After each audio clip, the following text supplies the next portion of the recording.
जय हिंद। आज इस क्लास में हम प्रीवियस ईयर पेपर मतलब 2023 का पेपर देखने वाले हैं। देखिए, जो बच्चे 9th से 10th में अभी गए हैं मतलब 2024 का एग्ज़ाम देना चाहते हैं, बोर्ड एग्ज़ाम, तो उनके लिए पेपर बहुत मोस्ट इंपॉर्टेंट है। क्योंकि प्रश्न जाने नहीं रहेंगे, देखे नहीं रहेंगे, तो कैसे पता चलेगा कि कैसे प्रश्न पूछा जाता है, कैसे पेपर आता है। तो सबसे पहले इस पेपर को देखना ज़रूरी है। देखिए, वीडियो ज़्यादा लंबा नहीं होगा, शुरू से लेकर अंत तक देख लीजिएगा। सब चीज़ फ्री में है, कोई भी पैसा देने की ज़रूरत नहीं है। बहुत बच्चे जो हैं पैसा देकर पेपर लेते हैं, ऐसा आपको करने की ज़रूरत नहीं है। इस चैनल को सिर्फ सब्सक्राइब करके रख लेना है, फ्री में होता है, एक भी रुपया नहीं लगता है। ठीक है, यहाँ पर देखिए आपको क्वेश्चन मतलब पेपर ऐसे मिलेगा। तो मान लीजिए कोड दिया रहेगा, ये तो पहली बात है, कोड दिया रहेगा। और ये मान लीजिए हिंदी का पेपर है 2023 का, और जो पूर्णांक है वो 100 नंबर का होगा।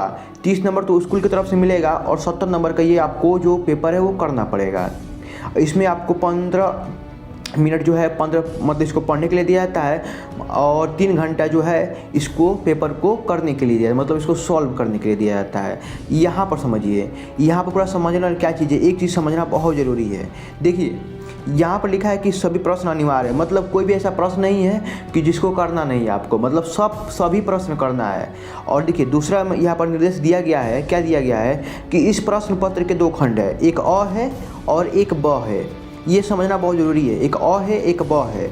और देखिए, जो अ वाला में है ना, वो 1 नंबर वाला प्रश्न है। कितना प्रश्न है? 20।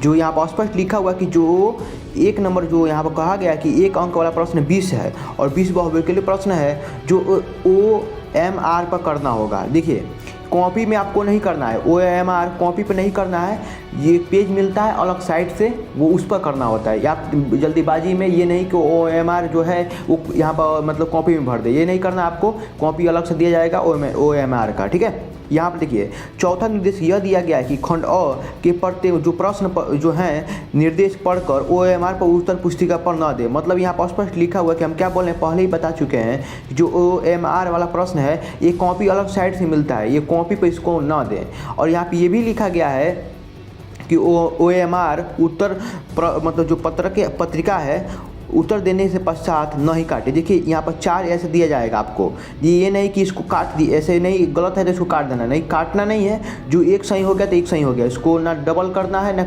देखिए एक ही टिक मारना है, ये नहीं कि डबल टिक मार के इसको काट देंगे, ऐसे आपको पूरा उत्तर गलती हो जाएगा। और यहाँ पे ये भी लिखा हुआ है कि जो यहाँ पर इसमें हाइलाइटर का प्रयोग ना करें, सिर्फ ब्लैक कलम का प्रयोग करना है। जो OMR है, आपको OMR दिखा देंगे, कमेंट नीचे करेंगे तो। ठीक है, यहाँ पर देखिए करें कि प्रश्न के अंक उसके सम्मुख दिए, मतलब जो है जो अंक यहाँ पर इसके सामने दिए गए हैं। और देखिए, जो खंड अ बताए थे, अ में 20 नंबर, और जो ब में है वो 50 अंक का पूछा जाता है। उसमें क्या है ना, वो मतलब लिखने वाला प्रश्न है। ये देखिए, बहुविकल्पी प्रश्न नहीं है। और खंड ब के सभी प्रश्न के साथ ही मतलब जो है उत्तर दें। और ये भी कहा गया कि जो देखिए जो प्रश्न नहीं आ रहा है उस पर टाइम वेस्ट ना करें, अगला प्रश्न करें। यहाँ पर स्पष्ट देखिए, बोर्ड ने इतना बढ़िया निर्देश दिया है, इसको बच्चे पढ़ते नहीं हैं, सब इग्नोर कर देते हैं सब। ठीक है, यहाँ पर देखिए, अब पहला प्रश्न यहाँ पर दिया है। देखिए, अब लाइन बाय लाइन प्रश्न करते हैं, आप लोग टेंशन मत लीजिएगा, हम लाइन बाय लाइन प्रश्न करते हैं। पहला प्रश्न दिया है यहाँ पर जो खंड अ वाला है, बहुविकल्पी प्रश्न। पहला प्रश्न दिया है कि आचार्य रामचंद्र शुक्ल किस युग के लेखक हैं। कहने का मतलब है कि शुक्ल युग के, द्विवेदी या शुक्लेत्तर युग या भारतेंदु युग। देखिए, आपको हम देखिए पेपर का मॉडल समझा देते हैं, ये सारा युग हम पढ़ाएंगे, टेंशन मत लीजिए। जितना आपके सिलेबस में है वो हम पूरा पढ़ाएंगे। आप लोग बस चैनल को सब्सक्राइब कर लीजिए, फ्री में होता है, एक भी रुपया नहीं लगता है। देखिए, आचार्य रामचंद्र शुक्ल जो है वो शुक्ल युग के लेखक हैं। आप टिक मार लीजिएगा पहला ऑप्शन। आप कॉपी में एक अलग से नोट्स बना लीजिएगा, नहीं तो इसका PDF है नीचे कमेंट कर दीजिएगा, हम दे देंगे। यहाँ पर देखिए, दूसरा प्रश्न क्या कर रहा है कि गबन किस विधा की रचना है। मोस्ट इंपॉर्टेंट प्रश्न है कि गबन किस विधा की रचना है, नाटक या एकांकी या उपन्यास या कहानी।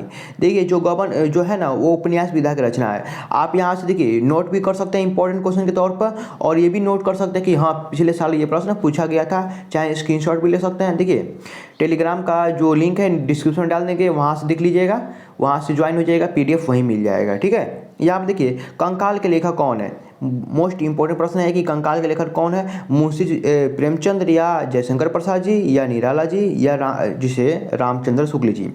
कंकाल के लेखक जो है ना, ये मोस्ट इंपॉर्टेंट प्रश्न है। कंकाल के लेखक जो हैं वो है जयशंकर प्रसाद जी।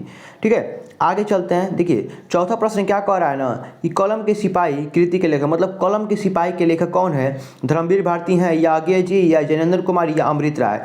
जो कलम के सिपाही के लेखक है, ये भी मोस्ट इंपॉर्टेंट प्रश्न है। कलम के सिपाही के लेखक जो है अमृत राय जी हैं। ठीक है, आगे चलते हैं, आगे प्रश्न तरफ चलें। यहाँ पर देखिए ये प्रश्न बहुत इंपॉर्टेंट है। कह रहा है ना कि शुक्ल युग की समय सीमा कितनी है, मतलब समय अवधि कितनी है?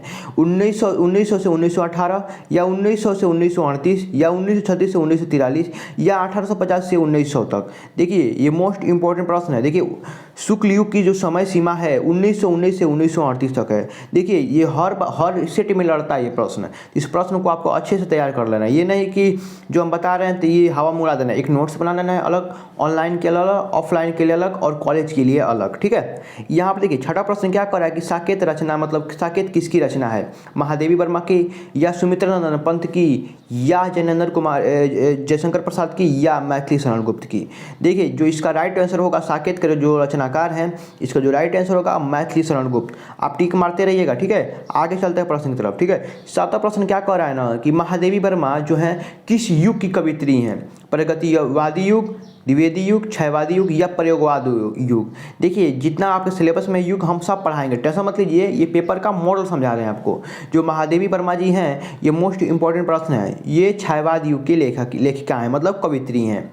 आगे प्रश्न की तरफ चलते हैं। देखिए आठवां प्रश्न क्या कह रहा है ना, कह रहा है कि गंगा लहरी के रचनाकार कौन है? पद्माकर है, बिहारी जी हैं या भूषण या मतीराम। ये सबका रचना पढ़ना है, मोस्ट इंपॉर्टेंट है। देखिए जो गंगा लहरी के रचनाकार है वो पद्माकर जी हैं। ठीक है, इसको टिक मार लीजिएगा, पहला ऑप्शन सही है इसका। देखते हैं नौवां प्रश्न क्या कह रहा है ना कि आधुनिक काल की समय सीमा कितनी है? आधुनिक काल की समय सीमा कितनी है? 1919 से 1938, 1936 से 1943, 1918 से 1950 या 1943 से अब तक। देखिए जो इसका राइट आंसर होगा, मतलब जो है 1843 से अब तक जो है वो लास्ट ऑप्शन सही रहेगा, डी 1943 से अब तक। ठीक है, आगे प्रश्न तरफ चलते हैं। 10वां प्रश्न क्या कर रहा है कि महादेवी वर्मा जो है, मतलब महादेवी वर्मा की रचना इसमें से कौन सी नहीं है?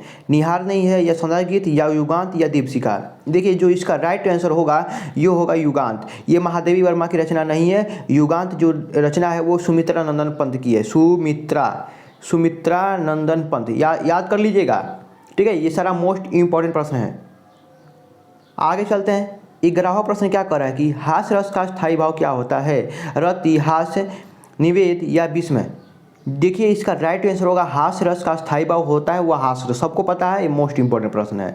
देखिए अब अलंकार में ये भी बहुविकल्पी प्रश्न कर दिया है अलंकार भी। देखिए यहाँ पर कह रहा है ना कि पीपर पात सरिस मंडोला में, देखिए इसमें से कौन सा अलंकार है? देखिए जितना भी अलंकार है उसका 10 उदाहरण याद करना पड़ेगा जो प्रीवियस ईयर पूछा गया है। ठीक है, आपको कुछ नहीं करना है, 10 उदाहरण याद करना है अलंकार का। देखिए इसमें जो पीपर पात सरिस मंडोला में जो अलंकार है वो है कौन सा अलंकार है? उपमा अलंकार है। देखिए टिक मार लीजिएगा। देखिए जितना प्रश्न बता रहे हैं ना सारा मोस्ट इंपॉर्टेंट प्रश्न है। ये नहीं कि हम हवा में बता रहे हैं, ऐसा नहीं कर रहे हैं। ठीक है, यहाँ आप सबको पता होगा कि सोरठा के बारे में पता होगा। सोरठा मतलब इसको छंद बोला जाता है। में चरण कितने होते हैं? 4 चरण होते हैं, या 2 या 3 या 1। सोरठा में सबको पता है कि 4 चरण होते हैं। देखिए सब लोग को पता है। ठीक है, ए ऑप्शन सही रहेगा। आगे चलते हैं। यहाँ आप देखिए प्रत्यय और उपसर्ग पढ़ना बहुत जरूरी है। 1 नंबर में हर साल पूछा जाता है। ये नहीं कि जी शुरू जब तक एग्जाम हुआ है हाई स्कूल का तब से ये पूछा जा रहा है प्रश्न। उपसर्ग और प्रत्यय। यहाँ देखिए उपदेश शब्द में प्रयुक्त उपसर्ग कौन सा है? उप, अ, उप और अन। देखिए जो उपसर्ग होता है ना, उपसर्ग में जो है पहले जुड़ता है। जो भी चीज़ पहले जुड़ता है, देखिए तो यहाँ पे उप और उसके बाद जो जुड़ेगा वो देश। ठीक है, तो यहाँ पर उप उसके बाद देश जुड़ा है तो यही उप सही हो जाएगा। देखिए प्रत्यय उपसर्ग सब पढ़ाएंगे, टेंशन मत लीजिए। देखिए 15वां प्रश्न क्या करेंगे? प्रत्यय के भेद कितने होते हैं? देखिए प्रत्यय के जो भेद होते हैं वो होते हैं दो याद कर लीजिएगा। एक होता है विभक्ति प्रत्यय और एक होता है व्युत्पन्न प्रत्यय। ये हम पढ़ाएंगे, टेंशन मत लीजिए। आप लोग बस मतलब जो है चैनल को सब्सक्राइब करके रख लीजिएगा, सारा क्वेश्चन मिलता रहेगा आपको। ठीक है, ये आप देखिए 16वां प्रश्न क्या कर रहा है कि हानि लाभ में समास भी पढ़ाएंगे, टेंशन मत लीजिए। सारा समास पढ़ाएंगे। द्वंद्व समास है या कर्मधारय या द्विगु या बहुब्रीहि समास। देखिए जो हानि लाभ में है वो द्वंद्व समास है। ये कैसे है सारा चीज़ पढ़ाएंगे, टेंशन मत लीजिए।